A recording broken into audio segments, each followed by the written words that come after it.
There exists a dangerous myth in the world of finance, a comforting lullaby sung to investors to keep them from the jagged peaks of catastrophic loss, but also from the soaring heights of true wealth. It's the gospel of diversification. You've heard it 1,000 times. Don't put all your eggs in one basket. It's presented as the only free lunch on Wall Street, a shield against ignorance and the unpredictable chaos of the market.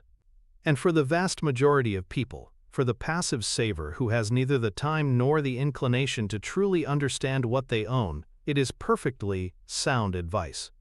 It is a guarantee against ruin. But it is also, and this is the part they don't tell you, a guarantee of mediocrity. It is a mathematical certainty that if you own a little bit of everything, your results will be, by definition, average.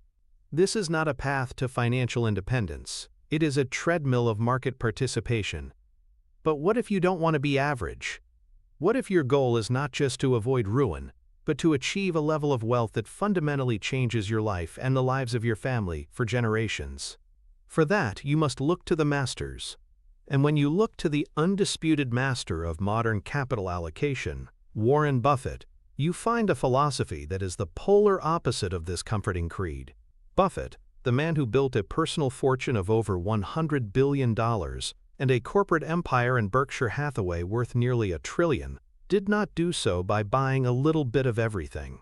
He did it by doing the exact opposite. He did it through a process of radical, intense, and disciplined focus. He built his empire on a foundation of portfolio concentration. He believes, and his track record is the ultimate proof, that for the serious investor, diversification is a protection against ignorance. It's a confession that you don't understand the businesses you own. The true path to extraordinary returns, the secret that separates the legends from the herd, is a mental model so simple yet so profound that it can change the entire trajectory of your financial life. It's a philosophy he once described using the metaphor of a punch card, a small piece of cardboard with just 20 slots, 20 punches, for your entire investing life. Imagine that. Every time you make an investment decision, you use up one of those precious, irreplaceable slots. How would that change your behavior? How would that change the standards you demand from an opportunity before you commit your capital?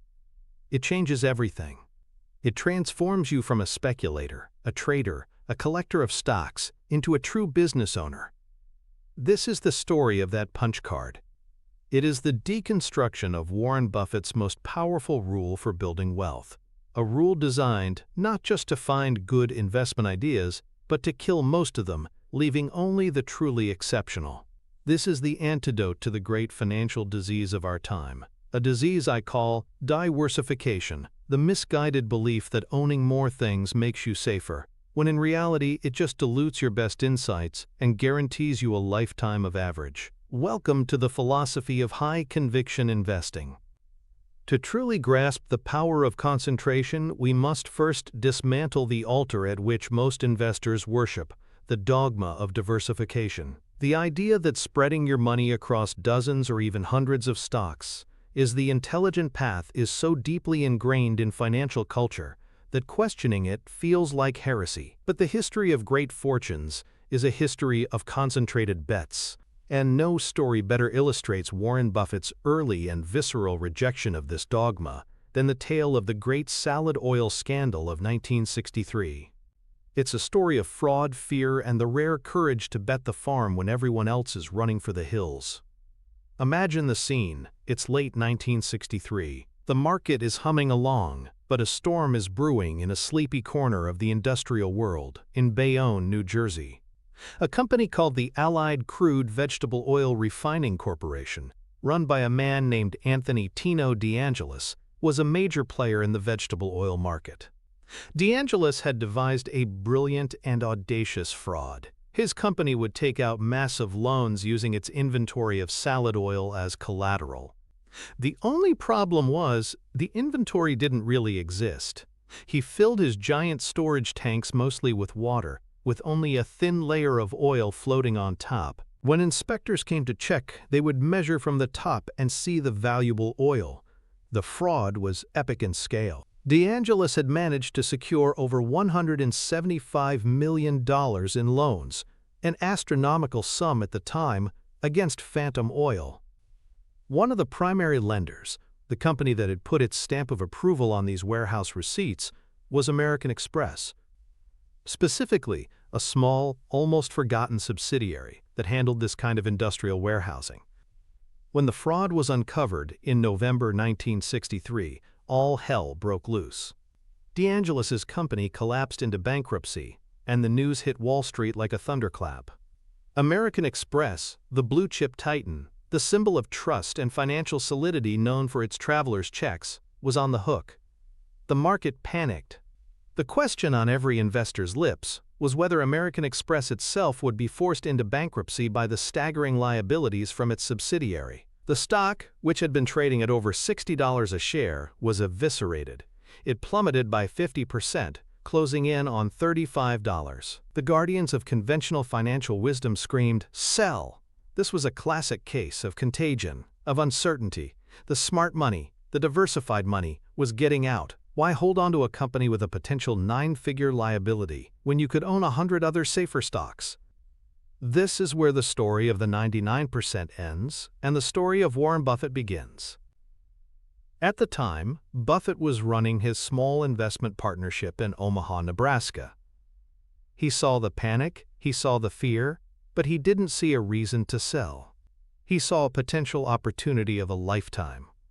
The core question for him wasn't about the scandal, it was about the fundamental, underlying business of American Express. Did the salad oil fraud permanently impair the real profit engines of the company, the traveler's checks and the credit card business? He didn't guess, he didn't speculate, he did the work. Buffett began a classic, on-the-ground investigation that would become his trademark. He wasn't just looking at stock charts, he was acting like an investigative journalist. He visited restaurants and banks. He talked to cashiers. He stood in line and observed customers. He wanted to know, was this scandal, which was front-page news in the Wall Street Journal, actually changing consumer behavior? Were people stopping using their American Express cards? Were they losing faith in the traveler's checks? He found the exact opposite. People were still using their cards. Businesses were still accepting them with a smile. The brand, the powerful mental real estate that American Express owned in the minds of the public, was completely untouched by the scandal in a warehouse in New Jersey. The moat around the core business was as wide and deep as ever. He then took his investigation to the competition. He went to banks and asked them if they were seeing a surge in customers trading in their Amex traveler's checks for their own. The answer was a resounding no. The public trusted the American Express brand implicitly. The scandal was a Wall Street problem, not a Main Street problem. Having established that the business was sound, he then turned to the liability. He analyzed the company's balance sheet and spoke with lawyers and experts. He concluded that while the losses would be painful, they were not fatal. American Express could easily withstand the financial hit. So here was the situation. A world-class business with a powerful, durable competitive advantage, whose fundamental earning power was completely unaffected by a crisis, was now available in the stock market for a 50% discount. The market was pricing in doomsday. Buffett's analysis showed a temporary, survivable wound. This was the moment of truth. What did he do? Did he take a small, prudent position? Did he sprinkle a few shares into a diversified portfolio of 100 other stocks? No. He acted with breathtaking conviction. Warren Buffett invested 40% of his entire partnership's capital into the stock of American Express. It was, at the time, the single largest investment he had ever made. He bet the farm. He took every egg he had and placed it in this one deeply understood basket. The outcome is now history. As the market slowly realized that American Express was not going bankrupt, the fear subsided. The stock began a relentless climb. Within a few years, Buffett's investment had multiplied several times over, generating a spectacular return for his partners and cementing his reputation as a brilliant capital allocator. This single decision, this act of radical portfolio concentration, was one of the foundational pillars of his early fortune. It was a direct, visceral refutation of the idea that safety lies in numbers. He demonstrated that true safety comes from knowledge. He knew more about American Express and its true business reality than almost anyone else on Wall Street. His risk was therefore far, far lower than that of the investor who owned 100 stocks he barely understood. This deep-seated human need to avoid the unknown and stick to what feels familiar, even if it's mediocre, is the psychological bedrock of diversification. It stems from a powerful cognitive bias known as ambiguity aversion. Experiments have shown time and again that people prefer to take a risk with known probabilities over a risk with unknown probabilities, even if the unknown risk has a potentially higher payoff. An index fund that tracks the S&P 500 offers a known probability. You will get the market return minus a small fee. A concentrated portfolio of 5 to 10 stocks offers an unknown probability. You might dramatically underperform the market, or you might dramatically outperform it. The fear of that underperformance, the ambiguity of the outcome, drives most people to the perceived safety of the index, locking in average results. This is compounded by another bias, the mere exposure effect. We develop a preference for things merely because we are familiar with them. The typical diversified portfolio is often a collection of household names, the Apples, the Amazons, the Coca-Colas. The investor feels comfortable because they recognize the names, but this recognition is a dangerous substitute for genuine understanding. They haven't analyzed the balance sheet or the competitive landscape. They simply feel safer owning something they've heard of. This creates an illusion of knowledge and a false sense of security, leading them to spread their capital thinly across dozens of these familiar but unanalyzed companies. And perhaps the most potent psychological force driving diversification is regret aversion. The pain of a bad outcome that results from a commission, an action we took, is felt much more intensely than the pain of a bad outcome that results from an omission, an action we failed to take. Imagine an investor who puts a large portion of their net worth into a single stock that then goes bankrupt. The regret is crushing, personal, and vivid. Now imagine an investor who owns a 200-stock index fund that goes down 20% with the market. The regret is muted, diffused. It wasn't their fault. The market went down. To avoid the sharp, focused pain of being spectacularly wrong on one big bet, investors choose the dull, chronic ache of being forever average. They are optimizing to minimize future regret, not to maximize future returns. True high-conviction investing, the kind Buffett practiced with American Express, requires the psychological fortitude to stare down the barrel of that potential regret and act anyway, armed with the superior knowledge that your risk is actually lower than the market perceives. So how do we begin to counteract these powerful biases and adopt a more concentrated approach? It begins with a ruthless and honest self-assessment, a mental model I call the Circle of Competence audit. This is not a theoretical exercise. It is a practical blueprint for defining where you actually have an edge. First, take a piece of paper and draw 3 concentric circles. The outermost circle is labeled Things I've Heard of. This is where you list every company or industry that you have a passing familiarity with: tech, retail, banking, energy, and so on. This is the universe of stocks the typical diversified investor fishes in. The second, inner circle is labeled Things I Generally Understand. Here, you migrate only the industries from the outer circle where you have a genuine grasp of the business model. For example, you might understand how a company like Costco makes money: membership fees, high inventory turnover, low margins, but not truly understand the complex financial engineering of a major investment bank. Be brutally honest. The list in this second circle should be significantly smaller than the first. Now for the most important part, the innermost circle. This is labeled My Circle of Unfair Advantage. To move an industry or company into this circle, you must be able to answer a series of difficult questions. Could you give a 30-minute lecture on the competitive dynamics of this industry without any notes? Do you understand the key variables that drive success in this business better than 90% of other market participants? Can you confidently name the major players, their strengths, their weaknesses, and the direction the industry is heading over the next decade? Do you have some unique insight, perhaps from your own profession or a deep personal passion, that gives you an analytical edge? For most people, this innermost circle will be terrifyingly small. It might contain only one or two industries, or perhaps none at all. And that is the entire point of the exercise. This small elite circle is the only place you are allowed to practice concentrated investing. It is your circle of competence. The results of this audit are profound. It reveals that for most of us, diversifying across 50 different stocks is not an investment strategy. It is an act of pure speculation. You are gambling outside your area of expertise. The blueprint, therefore, is simple. If your goal is to achieve superior returns, you must hunt exclusively within that tiny inner circle. If you have no inner circle, your job is not to diversify. Your job is to spend years of dedicated effort developing one. Until then, the logical choice is not a 100-stock portfolio you picked yourself, but a single, low-cost index fund. The audit forces a choice. Either commit to the deep work required for focused investing and building wealth, or humbly accept the market average. It exposes the path of the 99% as a fool's errand, a dangerous middle ground between true passive investing and true high-conviction investing.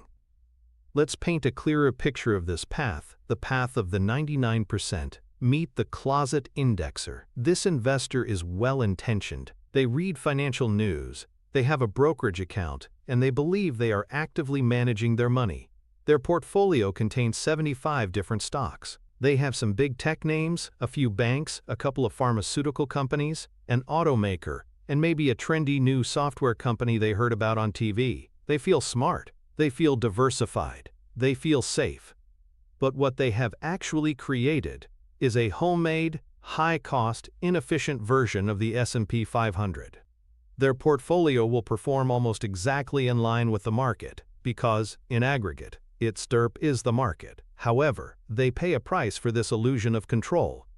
They pay transaction costs every time they buy or sell one of their 75 positions. They spend countless hours of their precious time monitoring these companies, creating mental stress and anxiety. And worst of all, they suffer from the dilution of their own best ideas. Let's say that out of their 75 stocks, one of them turns out to be a massive winner, a true 10-bagger. Perhaps they bought a small, unknown company that got acquired or developed a breakthrough product. A 1,000% return on an investment is the dream of every capital allocator.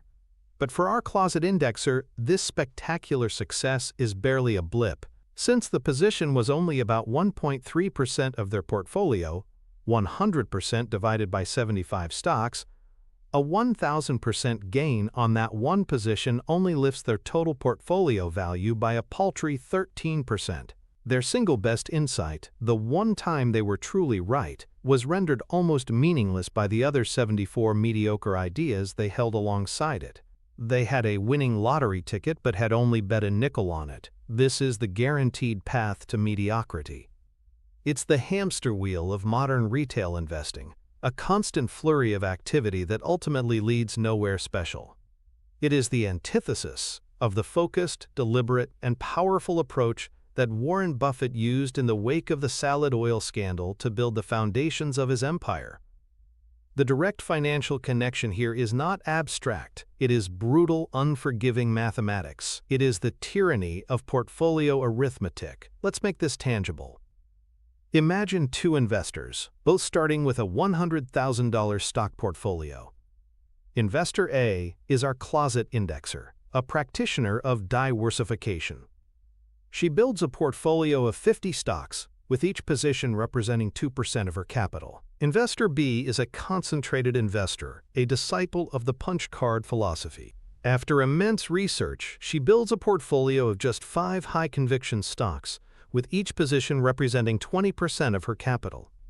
Now let's say that both investors have a stroke of genius. They each identify the same company, a fantastic business that, over the next 5 years, increases in value tenfold, a 1,000% gain. For Investor A, this spectacular result is a tragedy of dilution. Her 2% position, which was worth $2,000, is now worth $20,000.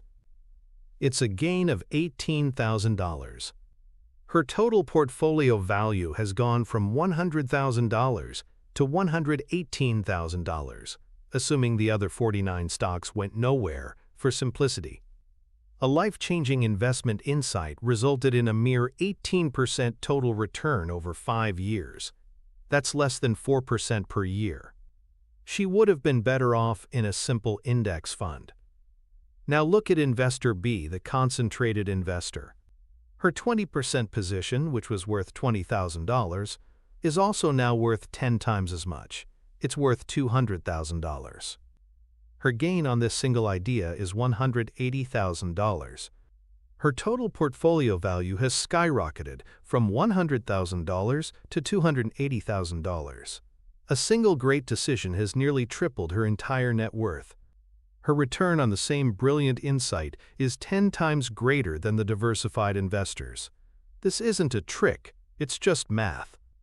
Portfolio concentration acts as an amplifier for your best ideas. Diversification acts as a muffler. When you engage in high-quality financial advisory and wealth management, the conversation must shift from simply managing risk downwards to strategically concentrating capital to amplify returns upwards. The financial consequence of diversification is a permanent cap on your upside potential. You are trading the chance for extraordinary results for the certainty of average ones. For the investor seeking true financial independence, that is a catastrophically bad trade. The anecdote of the salad oil scandal is the perfect overture to Buffett's core philosophy. It demonstrates his rejection of conventional wisdom and his profound belief that knowledge, not diversification, is the true antidote to risk. But this was an instinct, a battle-hardened practice. Over the years, he and his partner, Charlie Munger, would refine this instinct into a powerful mental model, a tool for thinking that could be taught and replicated. It is a philosophy that finds its most elegant expression in the simple, vivid image of a punch card with just 20 slots. The origin of this idea is classic Buffett, folksy, direct, and devastatingly effective. Picture him not in a slick boardroom, but standing in front of a group of university students, perhaps at the University of Florida's Business School in 1998. He's not there to deliver a complex lecture on discounted cash flow models or beta coefficients. He's there to impart wisdom, the kind that sticks with you for a lifetime. He leans into the microphone and says something to this effect: "I could improve your ultimate financial welfare by giving you a ticket with only 20 slots in it, so that you had 20 punches, representing all the investments that you got to make in a lifetime. And once you'd punched through the card, you couldn't make any more investments at all." He let that sink in. The students, raised on the gospel of modern portfolio theory and diversification, must have been stunned. He continued, "Under those rules, you'd really think carefully about what you did, and you'd be forced to load up on what you'd really thought about. So you'd do much better." This wasn't just a clever saying, it was the distilled essence of his entire approach to capital allocation. It was a framework for forcing discipline, patience, and an extremely high bar for action. Charlie Munger, Buffett's intellectual partner, has echoed this sentiment countless times. Munger often remarks that the great fortunes of Berkshire Hathaway were not built on 50 or 100 great ideas. They were built on a handful. A very small handful of truly exceptional insights, into which they poured enormous amounts of capital. The rest of their time was spent saying no. The punch card isn't about finding more ideas, it's about systematically rejecting almost all of them. It's a filtering mechanism for greatness. The philosophy forces you to treat investment decisions not as casual bets in a casino, but as monumental, life-altering commitments, akin to choosing a spouse or a career. With only 20 slots for your entire life, the idea of buying a stock based on a TV recommendation or a friend's hot tip becomes utterly absurd. Every decision must be your absolute best idea, backed by exhaustive research and unshakable conviction. The psychological genius of the 20-slot punch card lies in its masterful manipulation of our own cognitive wiring. It short-circuits the mental flaws that lead to mediocre investing by harnessing two powerful principles: the scarcity heuristic and the commitment and consistency bias. First, the scarcity heuristic. Our brains are hardwired to place a higher value on things that are rare or limited. An investment decision when you have an infinite number of them feels cheap and inconsequential. If you make a mistake, who cares? You can just make another one tomorrow. But when you only have 20 for your entire life, each one becomes incredibly precious. The perceived value of each punch skyrockets. This scarcity forces a profound shift in mindset. You are no longer looking for good ideas.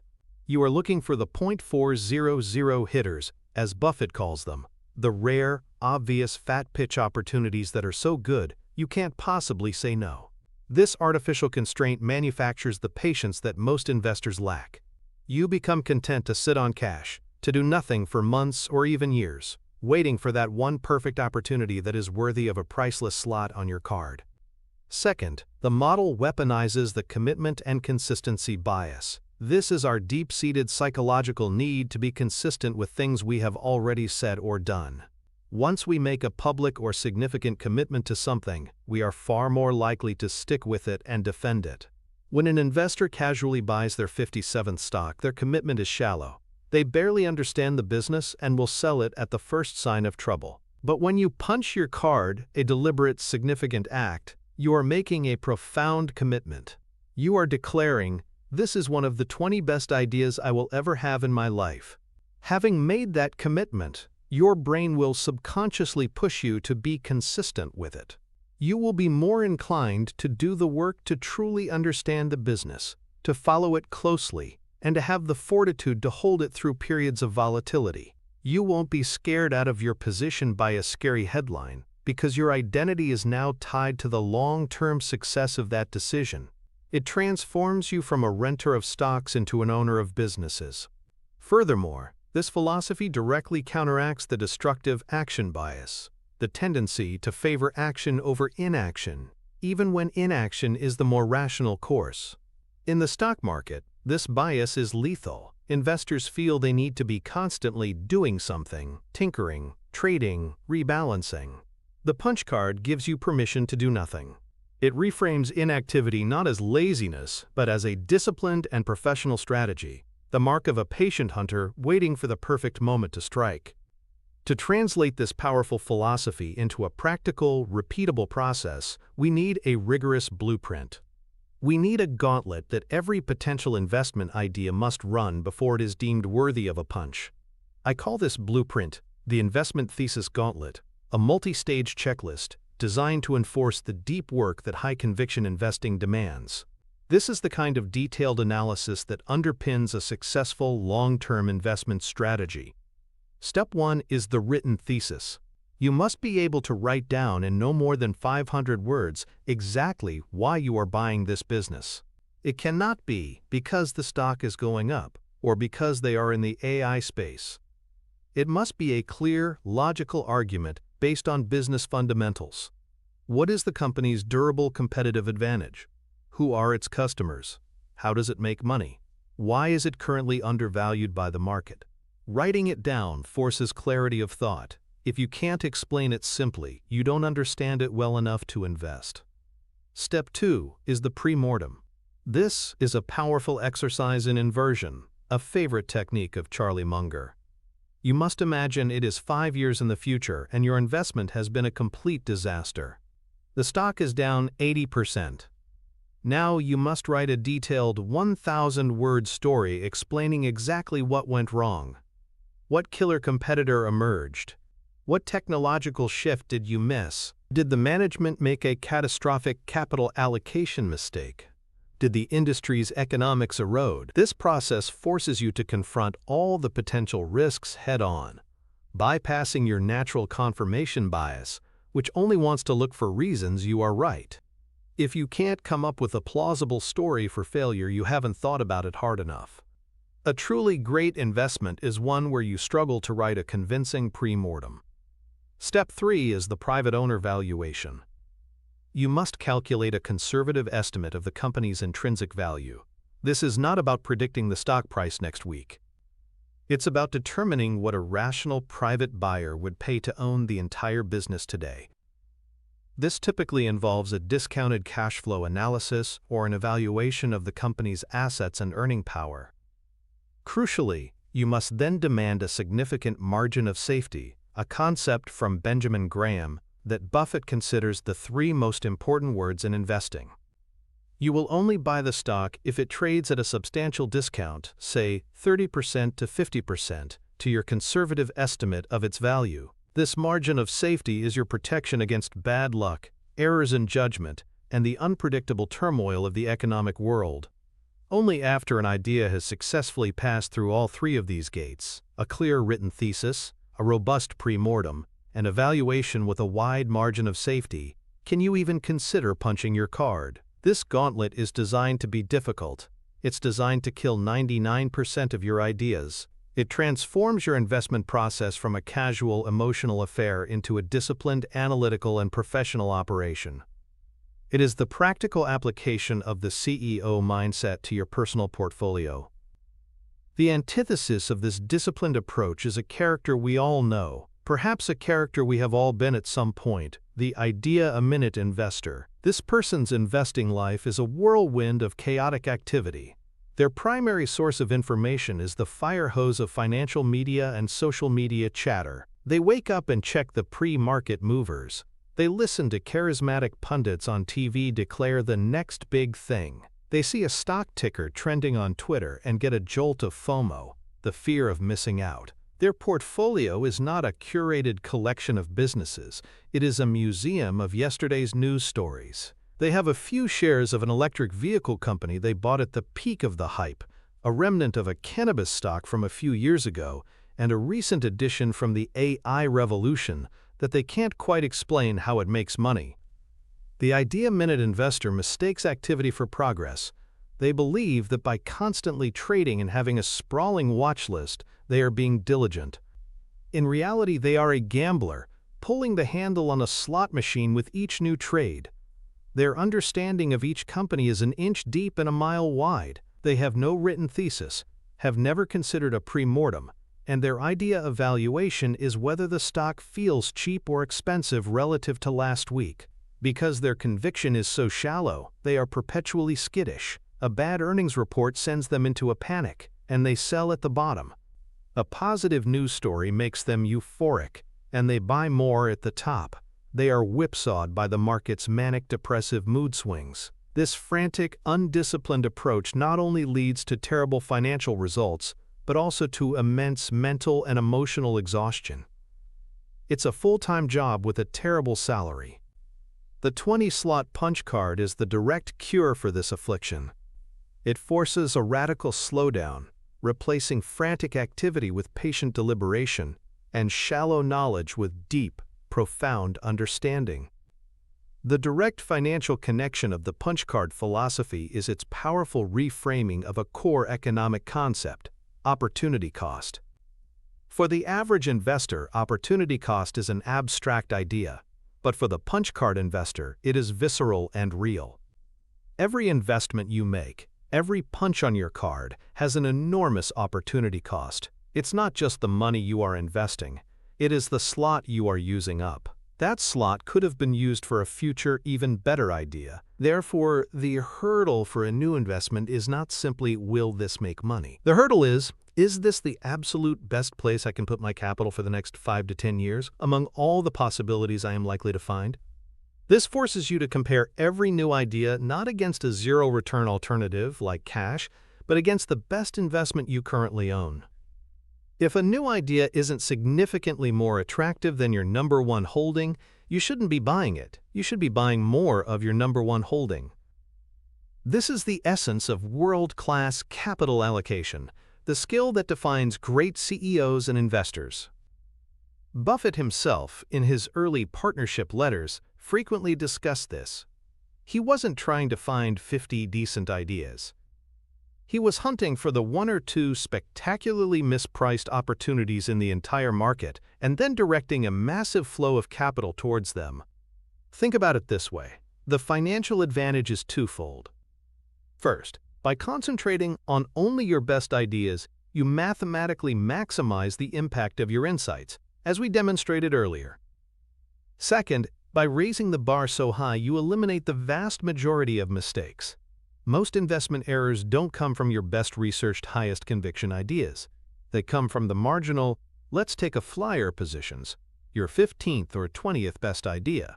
The punch card philosophy forces you to discard these weaker ideas from the outset. You are left with a portfolio that is not only more potent in its upside, but also, paradoxically, safer, because every single component has been subjected to a level of scrutiny that eliminates the most common sources of error. This is how you move from simply participating in the market to actively building wealth with a focused, professional investment strategy. The punch card philosophy provides the why and the what, why concentration works and what the filtering mechanism is. But it's incomplete without a deep understanding of the how. How do you analyze companies with enough rigor to justify a 20% portfolio position? What precisely makes an idea punchable? This requires moving beyond simple metrics and learning to identify the single most important characteristic of a great business. A durable competitive advantage, or what Buffett famously calls an, quote, economic moat. The story of his investment in the Washington Post Company is a masterclass in identifying such a moat in the wild, even when it was surrounded by fear and misunderstanding. The year was 1973. The American economy was in turmoil, reeling from the oil shock and entering a nasty recession. The stock market was in the midst of a brutal bear market that would ultimately cut valuations in half. It was a time of pervasive pessimism. In this environment, newspaper stocks were particularly despised. They were seen as old media, dinosaurs facing increasing competition from television. To make matters worse for the Washington Post, the company was at the center of a political firestorm. Its reporters, Bob Woodward and Carl Bernstein, were breaking the Watergate scandal, earning the enmity of the Nixon administration, which was actively trying to challenge the company's valuable television station licenses. From the outside, it looked like a terrible investment, a struggling industry, a bear market, and immense political risk. The stock was crushed, and the company's market capitalization fell to a mere $80 million. But Warren Buffett saw a completely different reality. He wasn't looking at the stock chart or the headlines. He was analyzing the business, and what he saw was one of the greatest businesses he had ever encountered. He knew that in most major American cities there was a dominant newspaper. This dominance created a powerful local monopoly on information and, more importantly, on advertising. A local department store or car dealership that wanted to reach the entire city had no choice but to advertise in the dominant paper. This gave the newspaper incredible pricing power. It was, as Buffett later described it, like owning the only toll bridge in town. You could raise the tolls every year, and people would still have to pay to cross. The Washington Post was the dominant paper in one of the country's most affluent and important cities. Buffett did the math. He realized that to go out and replicate the Post's assets and its position in the market, to build a competing newspaper from scratch and achieve its level of dominance, would cost at least $400 million and likely be impossible at any price. Yet here was this unassailable economic franchise, this toll bridge, being offered in the stock market for just $80 million. He was being offered the chance to buy a $400 million asset for 20 cents on the dollar. He famously said at the time, "The stock is selling for 1/5 of what it's worth." He had a conversation with the company's matriarch, Katharine Graham, to assess the quality and integrity of the management and their commitment to journalistic excellence. He came away deeply impressed. The management was superb, and the moat was wide and deep. The political risk from the Nixon administration, which was terrifying the market, Buffett viewed as temporary noise. He understood that the institution of the American free press was far more durable than any single political administration.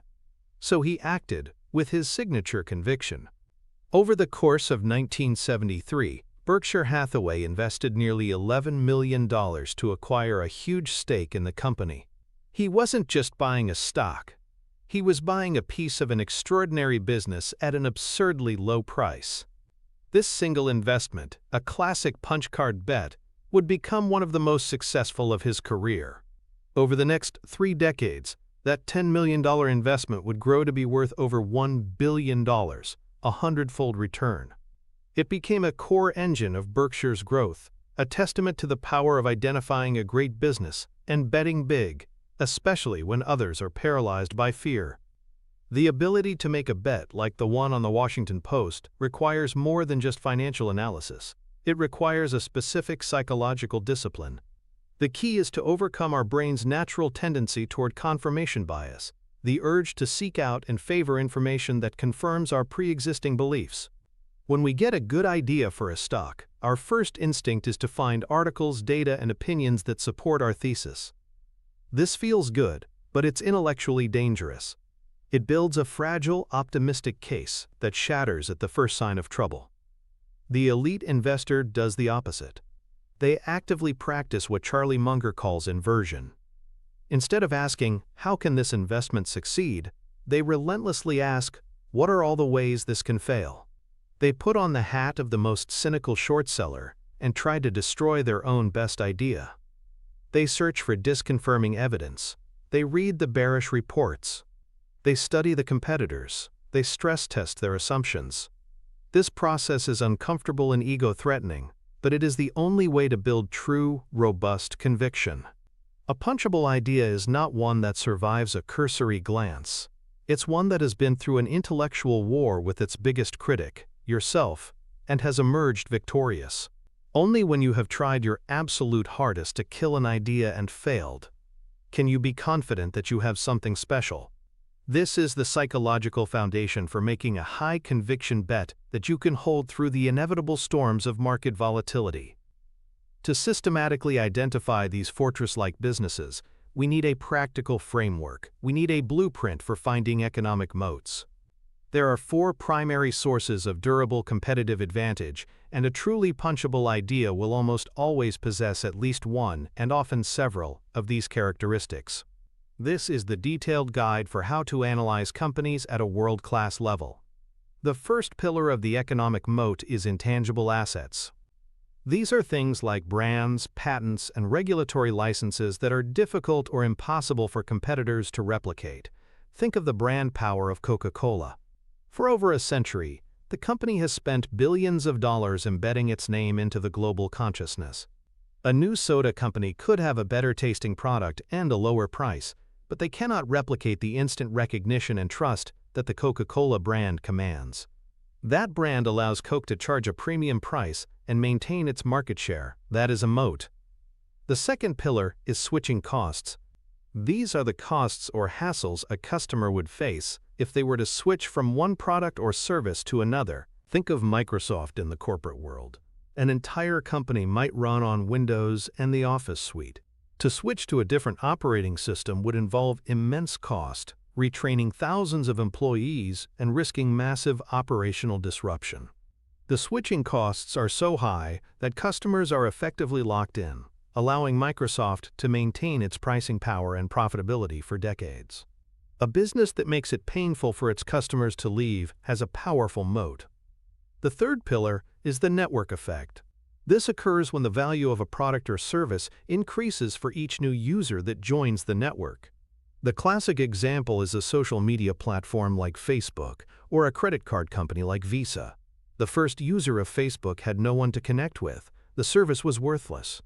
The billionth user could connect with a billion other people. The service was immensely valuable. The more users Visa has, the more merchants want to accept it.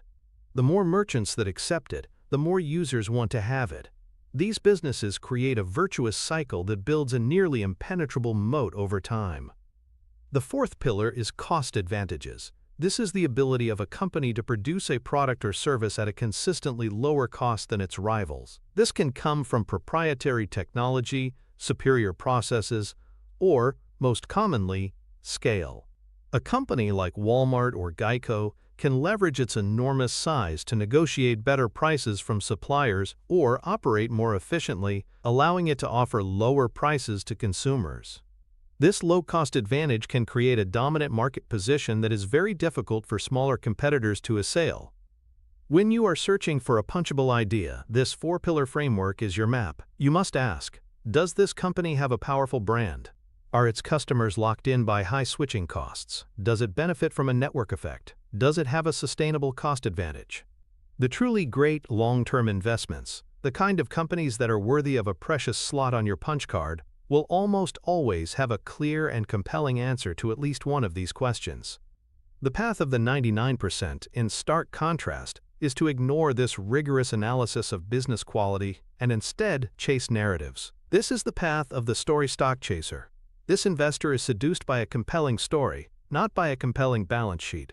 They buy an electric vehicle company not because they've analyzed its production costs and battery technology, but because they believe in the charismatic CEO and the story of a fossil fuel-free future. They buy a biotech stock not because they understand the science behind its drug pipeline, an area far outside their circle of competence, but because of the exciting story about curing a terrible disease. The story stock chaser is investing in hope and dreams, not in predictable earning power. Their portfolio is a collection of exciting narratives that often have flimsy or non-existent economic moats. These story stocks can have spectacular runs during bull markets when optimism is high, but they often have catastrophic collapses when the narrative changes or the company fails to deliver on its lofty promises. We saw this during the dot-com bubble of the late 1990s, where companies with compelling stories but no profits or moats soared to absurd valuations before crashing back to earth. We see it in every market cycle. The story stock chaser confuses a great story with a great business. The punch card investor knows that while a great business might also have a great story, it is the underlying economic moat, not the narrative, that will protect and compound their capital over the long term. This is the fundamental difference between speculation and investment, and it is a core tenet of the CEO mindset required for building lasting wealth. The direct financial connection between owning a business with a wide economic moat and superior investment returns is clear and quantifiable. It shows up most powerfully in a metric called Return on Invested Capital, or ROIC. ROIC measures how efficiently a company is using its capital, both debt and equity, to generate profits. A company with no competitive advantage, operating in a highly competitive industry, will struggle to earn a return on its capital that is higher than its cost of capital. It's like a hamster on a wheel. It runs hard but makes no real economic progress. A business with a wide moat, however, can consistently generate very high returns on invested capital. Coca-Cola doesn't need to build many new factories to grow its earnings. It can simply leverage its brand to raise prices or expand into new markets. Microsoft doesn't need to invest huge sums to keep its existing Office customers. Their high switching costs keep them loyal. These companies are capital-light machines that gush free cash flow. This high ROIC is the financial engine of compounding. A company that can consistently reinvest its profits at a high rate of return will see its intrinsic value grow exponentially over time.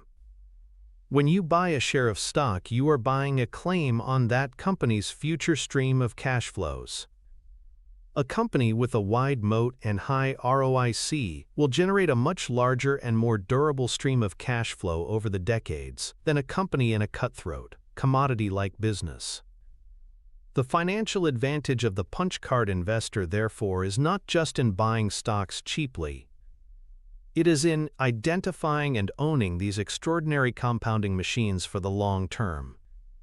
You are partnering with businesses that do the heavy lifting of wealth creation for you, compounding your capital internally at high rates, year after year.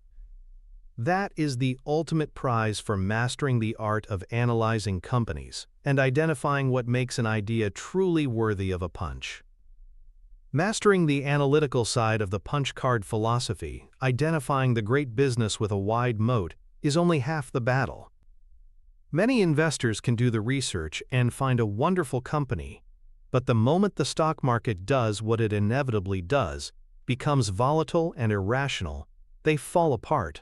They lack the single most important quality for a concentrated investor: the right temperament. A focused investing strategy guarantees periods of gut-wrenching volatility and often requires long stretches of boring inactivity. Without the psychological fortitude to handle these challenges, the entire system breaks down. No story better illustrates the paramount importance of temperament than Warren Buffett's experience during the dot-com bubble of 1999 and 2000. It was the height of the new economy delirium. Any company with a .com in its name was soaring to astronomical valuations, often without any revenue, let alone profits. It was a mania of historic proportions. Meanwhile, Warren Buffett and Berkshire Hathaway were being openly mocked. They were dinosaurs, old men who didn't get it. They refused to buy the high-flying tech and internet stocks because these companies had no history of earnings, no predictable future, and in Buffett's view, no discernible economic moat. Instead, Berkshire held stakes in decidedly, quote, old economy businesses like insurance, Coca-Cola, and Gillette. As the tech bubble inflated, Berkshire Hathaway's stock was savaged. From its peak in mid-1998 to its low in early 2000, Berkshire's Class A shares fell by nearly 50%.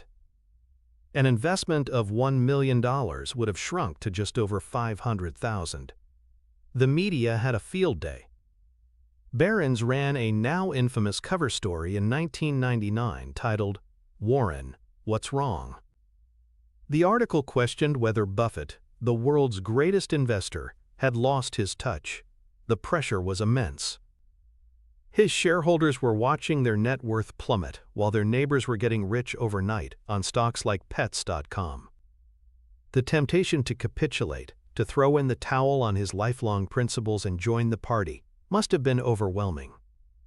This is the crucible where temperament is forged. What did Buffett do? He did nothing. He remained utterly stoic. He calmly wrote in his 1999 letter to shareholders, "The fact is that we have no special insight into the economics of computer chips or television sets or airlines.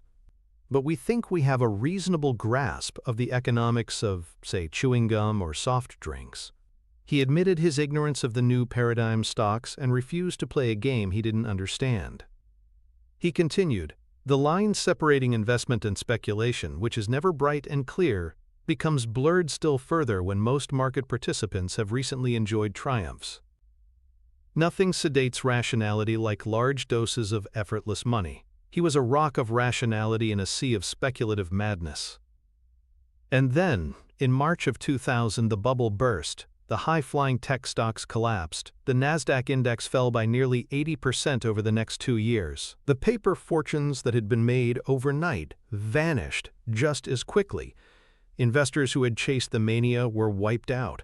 And Berkshire Hathaway? Its solid, profitable, moat-protected businesses continued to chug along. As the new economy stocks crashed, money poured back into these bastions of value. Berkshire stock staged a massive recovery, soaring while the rest of the market burned. Buffett's stoic refusal to abandon his principles, his temperament to withstand not only financial loss but also public ridicule, was vindicated in the most dramatic fashion possible. This episode is the ultimate lesson. A brilliant investment strategy is worthless without the emotional discipline to execute it during times of extreme stress.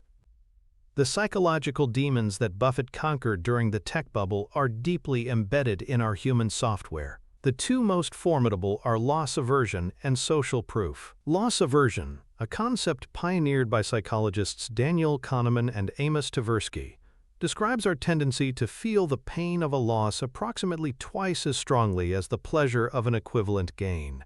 For a concentrated investor, whose portfolio will by its very nature be more volatile than the market, this is a huge problem. A 20% drop in a portfolio that holds only 5 stocks feels absolutely terrifying. It triggers a primal fear response in our brains, screaming at us to sell and make the pain stop. The key to overcoming this is to intellectually reframe volatility. Volatility is not risk. Risk is the permanent loss of capital. For the long-term investor, volatility is actually opportunity. It is the chance to buy more of a wonderful business at an even cheaper price, a gift from the manic-depressive Mr. Market, as Benjamin Graham called him. The other demon is social proof, our powerful instinctual urge to follow the crowd. When everyone around you is getting rich doing something, the psychological pressure to conform is immense. It takes a rare and profound sense of inner correctness to stand apart from the herd, as Buffett did in 1999. You have to be willing to look foolish in the short term to be successful in the long term. Charlie Munger has said that a key trait for a great investor is not high IQ, but a temperament that is not driven by crowd folly. The punch card philosophy, by its very nature, is a lonely path. It forces you to say no when everyone else is shouting yes. Mastering the management of these psychological forces is non-negotiable for anyone who wants to practice focused investing. To build this necessary temperament, we can't just rely on willpower. We need a practical tool, a mental model, to help us short-circuit our emotional, irrational responses. I call this tool the Stoic Investor's Journal. It's a pre-commitment device that you create before you ever buy a stock, designed to govern your behavior during future periods of stress. Here's how it works. Before you punch your card on a new investment, you open a journal, either physical or digital. At the top of the page, you write down your full, rational investment thesis, as developed in the gauntlet. Why do you own this business? What is its moat? What is your conservative estimate of its intrinsic value? This anchors your decision in logic, not emotion. Next, and this is the crucial part, you must write down 3 specific price points below the current price at which you would be thrilled to buy more. For example, if you are buying a stock at $100, you might write, if the price drops to $85, I will deploy X amount of additional capital. If it drops to $70, I will deploy Y. If it drops to $50, I will sell my second best idea and move all the proceeds into this, my best idea. You then sign and date this entry. This simple act of pre-commitment is a powerful behavioral hack.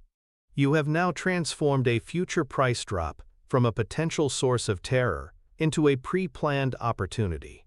When the stock inevitably falls 15% due to some market panic, your emotional brain will scream, "Sell!" But your journal will be there to remind you of your rational, clear-headed past self. You won't have to make a decision in the heat of the moment. The decision has already been made. Your only job is to execute the plan you laid out when you were at your most logical. This journal acts as a contract with your future self, helping you to remain rational when your instincts are screaming at you to do the wrong thing. It is a core discipline of professional portfolio management. The antithesis of this stoic prepared investor is the character Benjamin Graham called Mr. Market's slave. This individual has outsourced their emotional state to the daily fluctuations of the stock market ticker. They check their portfolio obsessively, 10, 20, 30 times a day. A green screen brings a fleeting sense of euphoria and genius. A red screen brings a gut punch of anxiety and despair. Their financial decisions are not driven by a long-term business plan, but by the immediate emotional stimulus of the last price tick. When the market panics and their stocks fall, their loss aversion kicks into overdrive. The pain is too much to bear. They capitulate and sell near the bottom, crystallizing a temporary paper loss into a permanent real one. Then, after the market has recovered and is making new highs, their FOMO and the pressure of social proof become unbearable. They see their neighbors getting rich and can't stand it anymore. They pile back into the market near the top, just in time for the next downturn. This cycle of buying high out of greed and selling low out of fear is the single greatest destroyer of wealth for the individual investor. Mr. Market's slave is a perpetual victim, their financial destiny controlled not by their own analysis but by the manic-depressive whims of the crowd. Their temperament is not an asset, it is their greatest liability. The direct financial connection here is the brutal, wealth-destroying impact of what is known as behavioral drag. Numerous studies, most famously the Annual Quantitative Analysis of Investor Behavior (QAIB) report from Dalbar, have shown this phenomenon in stark numbers. Year after year, the report finds that the average individual investor's returns significantly underperform the returns of the market indices themselves. For example, over a 20-year period, the S&P 500 might generate an annualized return of, say, 9%, while the average equity fund investor earns only 5% or 6%. Where does that massive gap, that 3 to 4% of lost return per year, come from? It's not from bad stock selection, necessarily. It's the financial cost of bad behavior. It is the direct result of being Mr. Market's slave, of chasing performance, panicking at the bottom, and constantly churning their portfolio. Over a lifetime of investing, this behavioral drag is devastating. It can be the difference between a comfortable retirement and true financial independence. The concentrated investor, armed with the right temperament and tools like the Stoic Investor's Journal, seeks to eliminate this drag entirely. By sitting still, by acting rationally, and by viewing volatility as an opportunity, they not only capture the full, long-term return of the businesses they own, but can actually enhance it by adding to their positions at bargain prices. Their temperament doesn't just protect them from loss, it becomes an active source of alpha, a tangible financial advantage that is every bit as powerful as their analytical skill.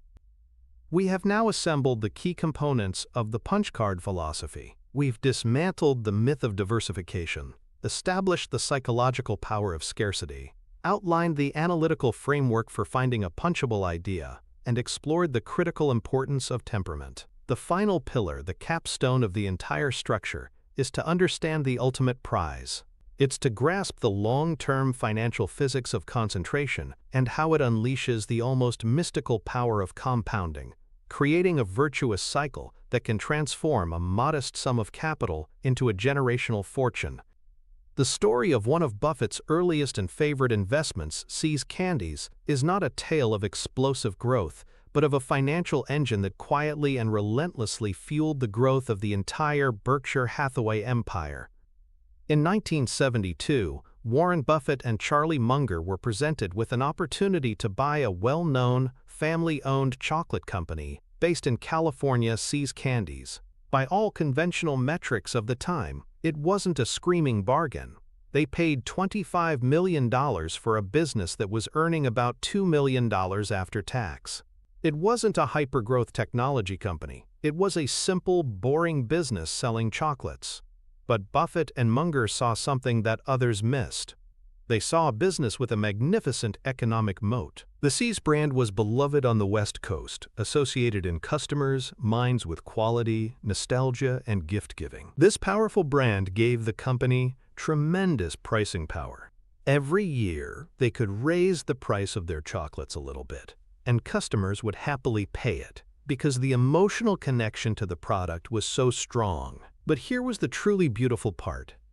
The business required almost no additional capital to grow. They didn't need to build expensive new factories or fund massive research and development projects. The existing kitchens could produce more candy, and the brand's reputation did most of the marketing work. This meant that See's Candies was a cash machine. It gushed free cash flow, year after year after year. That initial $25 million purchase has, to date, generated over $2 billion in pre-tax earnings for Berkshire Hathaway, all of which was sent back to headquarters in Omaha. And here is the magic, the true power of the compounding engine. Buffett and Munger took that reliable, ever-growing stream of cash from See's and used it to make other investments. The profits from selling chocolates in California were used to buy shares in companies like the Washington Post and Coca-Cola. They were used to acquire other businesses, like Nebraska Furniture Mart and the Buffalo News. See's Candies became the flywheel at the heart of Berkshire. A single great punch on their card didn't just provide a great return on its own. It provided the fuel, the capital ammunition, for the next 19 punches. It was the gift that kept on giving, a testament to the idea that one high-quality, cash-generative business, bought at a fair price and held for a lifetime, can become the foundation of an entire financial empire. The reason that the long-term effect of an investment like See's Candies is so consistently underestimated, even by smart people, is due to another fundamental cognitive flaw: exponential growth bias. Our brains evolved in a world of linear, predictable patterns. If we walk for an hour, we cover a certain distance. If we walk for 2 hours, we cover twice that distance. We think in straight lines. But the mathematics of compounding is not linear, it is exponential. It follows a curve that starts slowly and then accelerates dramatically, bending upwards towards infinity. Albert Einstein is famously quoted as saying, quote, "Compound interest is the eighth wonder of the world. He who understands it earns it. He who doesn't pays it." Most investors lack the patience to let this eighth wonder of the world work its magic. They get bored during the early, flat part of the compounding curve. They want action now. They trade in and out of stocks, constantly interrupting the compounding process and resetting the clock. The 20-slot punch card philosophy is a direct antidote to this bias. By forcing you to think in terms of lifetime decisions, it encourages you to find businesses that can survive and thrive for decades. It aligns your investment time frame with the mathematical reality of exponential growth. It forces you to play the long game in a world that is pathologically obsessed with short-term results. Understanding this principle is the final key to unlocking the full potential of high-conviction investing. To operationalize this long-term thinking and ensure that you are selecting businesses that can truly compound for generations, we need a final, simple, yet profound mental model, the 30-year horizon test. Before you make your final decision to punch your card, you must perform this last thought experiment. You must sit down and write a credible, evidence-based narrative for why this business will be significantly larger, more profitable, and have an even stronger competitive position 30 years from now. This is not an exercise in fantasy. It forces you to look past the noise of quarterly earnings reports and analyst upgrades or downgrades. It compels you to focus on the truly durable, slow-moving factors that determine long-term success. What are the multi-decade tailwinds that this business is riding?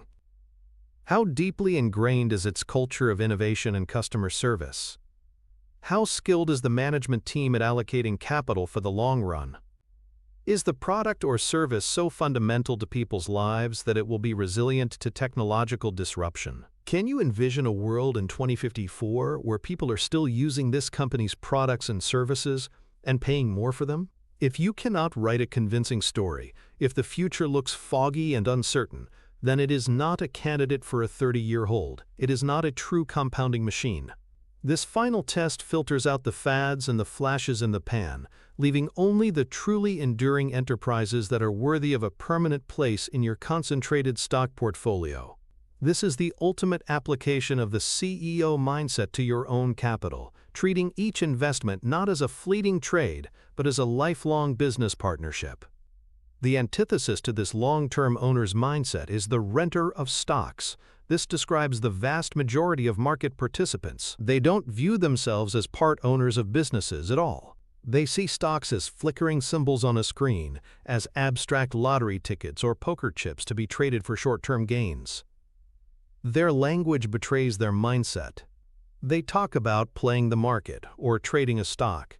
They don't talk about partnering with a great management team or owning a piece of a durable economic franchise. Because they are merely renting, their commitment is temporary and fragile. They have no allegiance to the underlying business.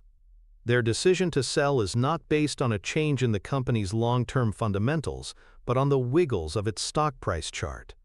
This short-term trader's mentality makes it psychologically impossible to hold through the inevitable periods of volatility that are required to reap the rewards of long-term compounding.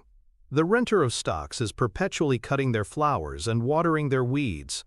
They sell their great long-term winners too early to capture a small gain, and they hold on to their losers hoping they will come back because they are emotionally anchored to their purchase price.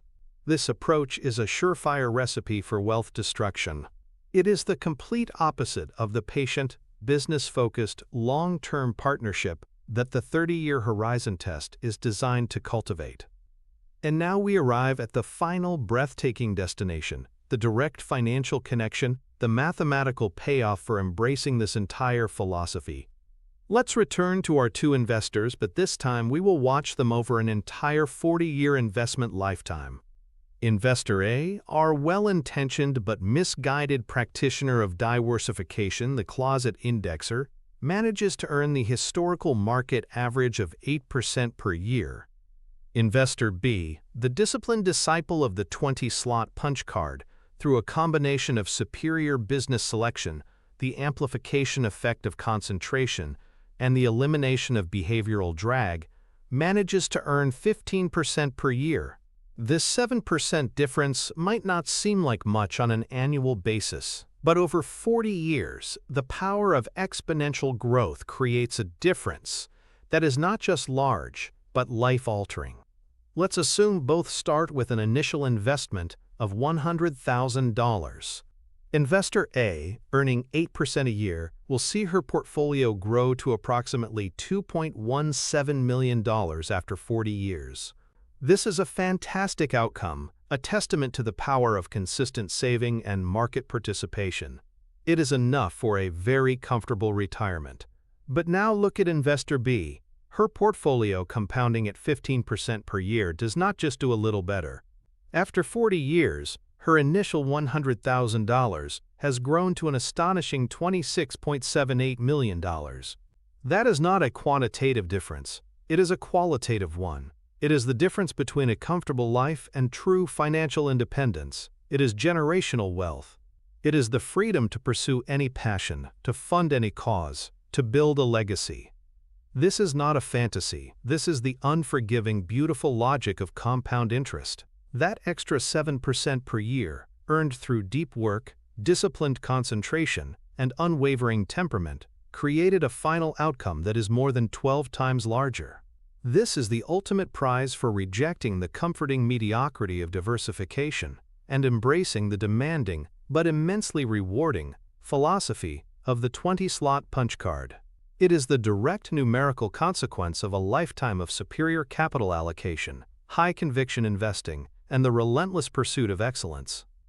You have just spent this time acquiring a powerful piece of mental machinery. You now possess the 20-slot punch card, a mental model that serves as a direct antidote to the noise and mediocrity that plagues the average investor. It is a system for filtering out the merely good, forcing a standard of absolute excellence, and harnessing the incredible power of focused capital. This isn't just a tactic. It is a fundamental shift in how you view the act of investing itself, from a game of accumulation to a disciplined art of elimination. But this tool, this discipline of radical focus, is only one part of a much larger, interconnected system of thought. Having the punch card is like having the world's most powerful rifle, but it is not the entire skill set of the master hunter. How, precisely, did Buffett develop the unshakable temperament to sit calmly through the dot-com bust while his portfolio was being cut in half?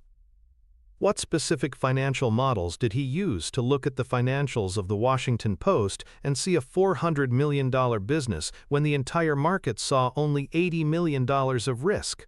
How does he build a margin of safety into every calculation?